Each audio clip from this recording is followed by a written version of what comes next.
எண் 9 9ஆம் வகுப்பு A2 பி. ஜெகதீஸ்வரன். அவையில் வீட்டிற்கும் ஆன்றோருக்கும் சான்றோருக்கும் எம் போன்றோருக்கும் எனது முத்தான முதற்கண் வணக்கத்தை தெரிவித்துக் கொள்கிறேன். நான் இங்கே பேச வந்துள்ள தலைப்பு புத்தகங்களின் மாயம். எனக்கு மிகவும் பிடித்த கதை. எனக்கு மிகவும் பிடித்த கதை என்றாலே மனதிற்கு வருவது செவ்வாழை கதைதான். ஒரு ஊரில் மிகப்பெரிய பணக்காரர் வாழ்ந்து வந்தார். அந்த பணக்காரர் வீட்டில் வேலைக்காரன் ஒருவன் வேலை செய்து வந்தான். அவன் பெயர் செங்கோடான். அவனுக்கு 4 குழந்தைகள் இருந்தனர். 5வது குழந்தையாக நினைத்து செவ்வாழை கன்றை வளர்த்து வந்தான்.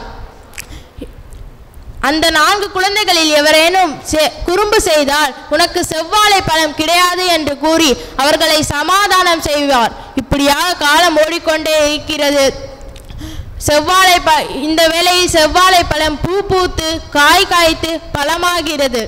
இந்த வேளையில்தான் அந்த பணக்காரர் வீட்டில் உள்ள மகளுக்கு பிறந்த நாள் வருகிறது. அப்பொழுது கோவிலுக்கு பழம் எடுத்து செல்ல எங்குமே பழம் கிடைக்கவில்லை. செங்கோடான் வீட்டில் மட்டுமே பழம் இருக்கிறது என்று பணக்காரன் அங்கு சென்று அந்த செவ்வாழையை வெட்டி எடுத்து சென்று விட்டான். உடனே குழந்தைகள் கேட்கின்றனர், ஏன் நமது செவ்வாழையை வெட்டி எடுத்து செல்கின்றனர்? செங்கோடான் சொல்கிறான், இது நமது முதலாளியின் மகளுக்கு பிறந்த நாள், எனவே இதை வெட்டி எடுத்து செல்கின்றனர் என சொல்கிறார். கோவிலுக்கு வைத்தது போக மீதம் இருந்த பழத்தை செங்கோடான் வீட்டின் முன்புறம் இருந்த பெட்டி கடையில் விற்றுவிட்டார். இதனை பார்த்த செங்கோடானின் மகன், அப்பா, நமது பழம் எதிரே உள்ள பெட்டி கடையில் விற்கிறதப்பா, எனக்கு காசு கொடு என்று கேட்கிறான்.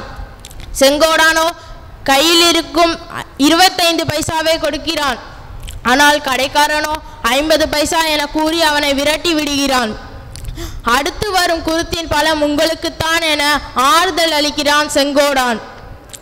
அந்த குருத்தோ வளர்ந்து வருகிறது. திடீரென்று அந்த ஊரில் உள்ள பாட்டி இறந்து விடுகிறது. ஊரே சேர்ந்து செவ்வாழை கன்றை தேடி வருகிறது. எங்குமே கிடைக்கவில்லை. ஆனால் செங்கோடான் வீட்டில் மட்டும் செவ்வாழை வளர்ந்து வருகிறது. இதனை பார்த்த மக்கள் அதனை வெட்டி எடுத்து சென்றனர்.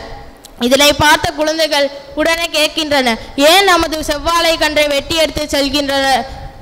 செங்கோடான் சொல்கிறான், நமது ஊரில் உள்ள பார்வதி பாட்டி இறந்து விட்டது, பாடையில் கட்டுவதற்காக எடுத்து செல்கின்றனர் என செங்கோடான் கூறினான். ஊர் முச்சந்தியில் மக்கள் கூட்டமாக நிற்கின்றனர். அந்த 4 குழந்தைகளும் மற்ற குழந்தைகளிடம், முதலில் வளர்த்த செவ்வாழையின் பழம் எங்கள் பணக்காரரின் மகளுக்கு கொடுத்தோம்.